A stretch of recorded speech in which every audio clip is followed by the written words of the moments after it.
मुख्तार और अतीक की मौत का बांदा से कैसा कनेक्शन, वजह कर देगी हैरान।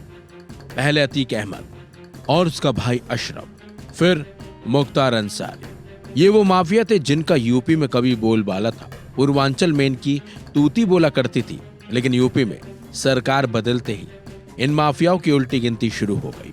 बल्कि जो माफिया जेल से बाहर थे उन्हें जेल में डाल दिया गया, और जो जेल के अंदर बंद थे उनका वीआईपी ट्रीटमेंट खत्म कर दिया गया। बात अगर अतीक अहमद और अशरफ अहमद की करें तो दोनों की पुलिस हिरासत में ही गोली मारकर जान ले ली गई थी। इन दोनों की मौत के बाद से ही मुख्तार अंसारी को भी अपनी मौत का डर सताने लगा था, और एक दिन अचानक जेल के अंदर बंद मुख्तार की तबीयत बिगड़ी और अस्पताल में उसकी मौत हो गई। वजह हार्ट अटैक, जबकि परिवार इसे हत्या बता रहा है। लेकिन इसे संयोग कहें यह साजिश, लेकिन यह सच है कि मुख्तार, अतीक और अशरफ की मौत के साथ बांदा जुड़ा हुआ है। अतीक अहमद और उसके भाई की हत्या में बांदा का लवलेश तिवारी शामिल था, और मुख्तार अंसारी की मौत के लिए बांदा जेल निशाने पर है।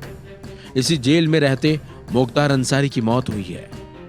खास बात तो यह है कि रमजान के पाक महीने में अतीक अहमद और उसके भाई अशरफ की मौत हुई थी, तो वहीं फिर मुख्तार अंसारी की मौत हुई 2023 में 22वें रोजे के दौरान प्रयागराज के कॉलविन अस्पताल में। अतीक अहमद और उसके भाई अशरफ की पुलिस कस्टडी में लवलेश तिवारी ने अपने 2 साथियों के साथ मिलकर हत्या की थी। एक साल बाद 2024 में 17वें रोजे के दिन मुख्तार अंसारी की बांदा जेल में तबीयत बिगड़ी और रानी दुर्गावती मेडिकल कॉलेज में उसकी मौत हो गई। दोनों माफियाओं की जान जाने की कई समानताएं हैं। दोनों की जान जेल में बंद रहने के दौरान गई। दोनों की जान जाने का कारण भी बांदा ही बना। वहीं अज्ञात लोगों ने जेल अधीक्षक को धमकी देकर मुख्तार अंसारी की मौत के लिए बांदा के लोगों को जिम्मेदार ठहराया। ये इस बात की ओर इशारा करता है कि मुख्तार और अतीक के समर्थक भी दोनों की मौत के लिए बांदा के लोगों को जिम्मेदार मान रहे हैं। इसी वजह से अब दोनों की मौत को बांदा से ही जोड़कर देखा जा रहा है।